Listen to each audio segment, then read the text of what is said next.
మాయా మట్టి ఇల్లు. రత్నపురి అనే ఊరికి ఆనుకుని ఉన్న అడవిలో ఒక మాయా మట్టి ఇల్లు ఉంది. అది పేదవారికి, నిస్వార్థంగా ఉన్నవారికి, పరుల కష్టాలని తీర్చాలి, ఎదుటివారికి సహాయపడాలి అనుకున్నవారికి తన మహిమతో లెక్కలేనంత సంపదని ప్రసాదిస్తుంది.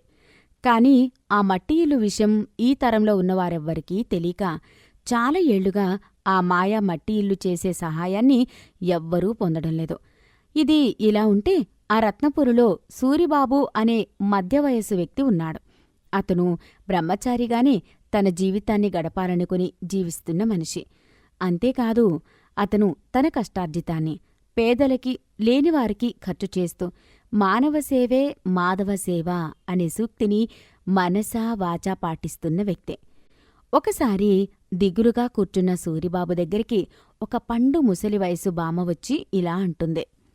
ఏరా సూరిపండు, ఎప్పుడూ లేంది అలా దిగులుగా కూర్చున్నావేరా, ఏవిటి విషయం అని అడగడంతో సూరిబాబు ఇలా బదులిస్తున్నాడు.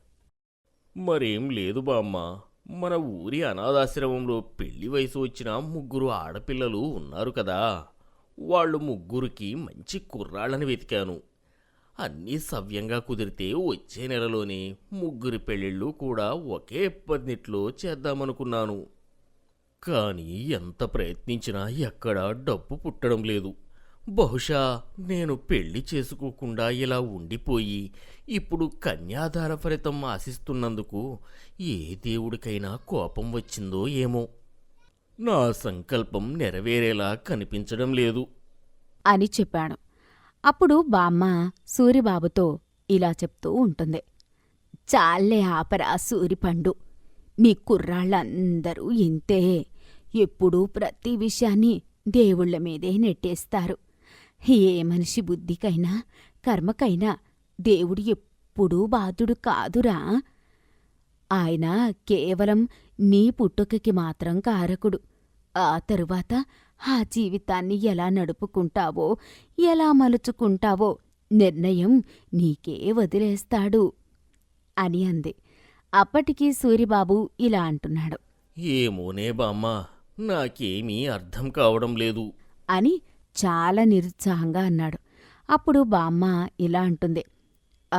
సరే, నీ సమస్యని నేను తీరుస్తాలేరా అబ్బి, నువ్వు ఓ దిగులు పడకు అని అనేసరికి సూరిబాబు ఆశ్చర్యంగా ఇలా అంటున్నాడు. నువ్వు తీరుస్తావా? అంత డబ్బు నీ దగ్గర ఎక్కడిదే అని అడిగాడు. అప్పుడు బామ్మ ఇలా బదులిస్తుంది. నేను తీరుస్తాను అంటే నా దగ్గర ఉన్నాయని కాదురా బడుద్దాయ్. ఆ డబ్బు వచ్చే చోటు నాకు తెలుసని. మన ఊరిని ఆనుకుని ఉన్న అడవిలో ఒక మాయా మట్టి ఇల్లు ఉందంట. అందులో ఎవరైనా ఒక రాత్రి నిద్ర చేస్తే వాళ్ళకి ఆ మాయా మట్టి ఇల్లు సంపదలని ఇస్తుందని మా చిన్నతనంలో చెప్పుకునేవారు. మళ్ళీ నా పెళ్ళైన తర్వాత కూడా ఇదే విషయాన్ని నేను విన్నట్టు లీలగా గుర్తు.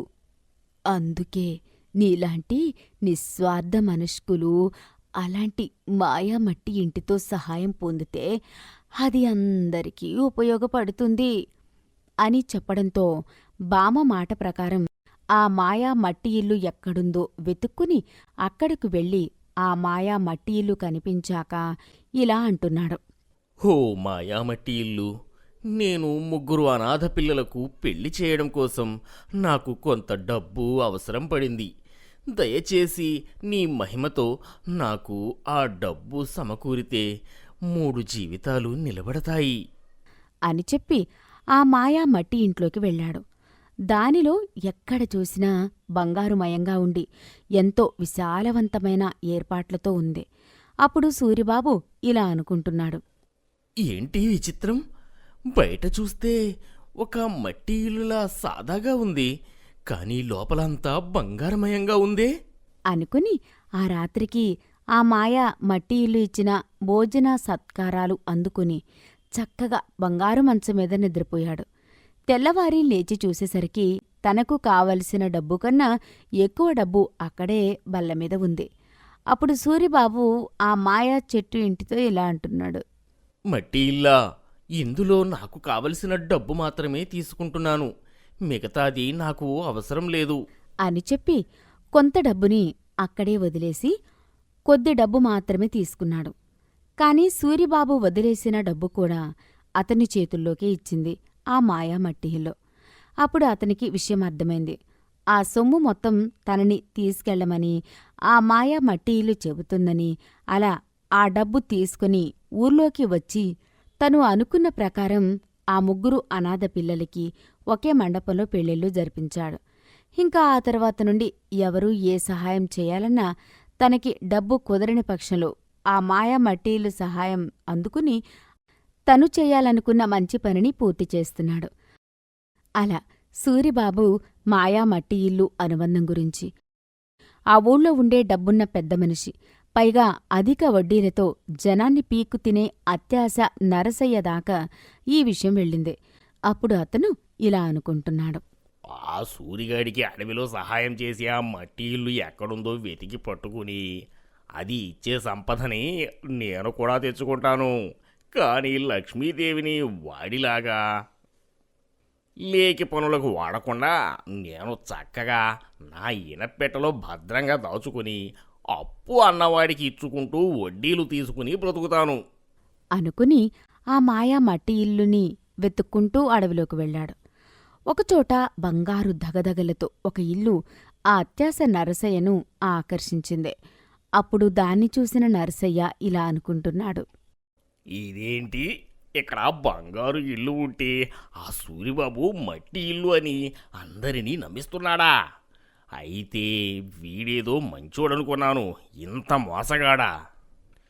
పోనీలే, నేను స్వయంగా రావటం మంచిదైంది అనుకుని ఆ బంగారు ఇంట్లోకి అడుగుపెట్టాడు. లోపలంతా మట్టిగోడలు, దుమ్ము పట్టిన వస్తువులు, బూజులు పట్టిన వాతావరణంతో ఇల్లంతా ముక్కవాసన వస్తూ ఉంది. అప్పుడు నరసయ్య ఇలా అనుకుంటున్నాడు. ఏంటిది, బయట బంగారం దగదగలున్నా లోపల ఇలా మొక్క వాసనతో చాలా ఇబ్బందిగా ఉంది. సర్లే, ఈ ఒక్క రాత్రి ఎక్కడ గడిపితే తెల్లారి డబ్బులు తీసుకుని వెళ్ళిపోవచ్చుగా అనుకుని ఆ రాత్రికి అక్కడ నిద్రచేశాడు. తెల్లవారి చూస్తే ఆ మాయా మట్టి ఇల్లు ఏ డబ్బులు ఇవ్వలేదు. అందుకే ఇలా అనుకుంటున్నాడు. ఏడ్చినట్టే ఉంది. ఇదేదో గొప్ప మాయా మట్టి ఇల్లు అన్నారు, కానీ పైన పటారం లోన లోటారంలా ఉంది దీని తంతు అని తిట్టుకుంటూ అక్కడి నుండి బయలుదేరి ఊళ్ళోకి వెళ్ళాడు. తన ఇంటి దగ్గరకు వెళ్లేసరికి కొందరు ప్రభుత్వ అధికారులు తన ఇంట్లో సోదాలు చేస్తూ ఉన్నారు. వారిలో ఒకరితో నరసయ్య ఇలా అంటున్నాడు. అయ్యా, మీరంతా ఎవరు? నా ఇంట్లో ఏం చేస్తున్నారు అని అడిగాడు. అప్పుడు ఆ అధికారి ఇలా బదిలిస్తున్నాడు. మేము ఆదాయపు పన్ను అధికారులం. ఆదాయానికి మించిన ఆస్తులు ఉన్నాయని నీ మీద మాకు ఫిర్యాదు వచ్చింది. అందుకే ఇక్కడ సోదాలు చేస్తున్నాము. మర్యాదగా పక్కకి కూర్చొని మాకు సహకరించు అని చెప్పి నరసయ్య కళ్ల ముందే అతను ఇంతకాలం అక్రమంగా కూడబెట్టిన దానితో పాటు అతని కష్టార్జితాన్ని కూడా లెక్కల్లో లేని డబ్బుగా పరిగణించి మొత్తం తీసుకెళ్లిపోతూ ఆ అధికారి నరసయ్యతో ఇలా అంటున్నాడు. చూడవయ్యా నరసయ్య, మాకు అందిన ఫిర్యాదు నిజమే. నీ దగ్గర లెక్కలో లేని డబ్బు చాలా ఉంది. దానితో పాటు అక్రమ ఆస్తి పత్రాలను కూడా మేం స్వాధీనం చేసుకున్నాం. ఇందులో ఒక సంతకం పెట్టు అని బలవంతంగా నరసయ్య చేత సంతకం తీసుకుని మొత్తం ఊడ్చుకుని వెళ్ళిపోయారు ఆ అధికారులు. అప్పుడు నెత్తి పట్టుకుని ఏడుస్తున్న నరసయ్య దగ్గరకు బామ్మ వచ్చి ఇలా అంటుంది. ఇప్పుడైనా ఆ మాయా ఇల్లు మహత్యం నీకు అర్థమైందరా బడుద్దాయి? అది ఒక ఋషికి కుబేరుడి ఇచ్చిన శాపం వల్ల ఏర్పడిన మాయా మట్టి ఇల్లు. అందులో మంచివారికి సంపద దొరుకుతుంది. నీలాగా అతి తెలివి ఉన్నవారికి, అత్యాశపరులకి ఇలాగే శాస్తి జరుగుతుంది అంది. ఆ విధంగా ఆ మాయా మట్టి ఇల్లు తన మహిమని ఇద్దరూ వేరువేరు మనస్తత్వాలు ఉన్నవారికి వేరువేరు ఫలితాలను ఇచ్చింది. కథ చూసి వెళ్ళిపోవడం కాదు, నచ్చితే సబ్స్క్రైబ్ చేయండి, లైక్ చేయండి, కామెంట్ చేయండి. మరిన్ని మంచి కథల అప్డేట్స్ కోసం బెల్ ఐకాన్ని గట్టిగా కొట్టడం మర్చిపోకండి.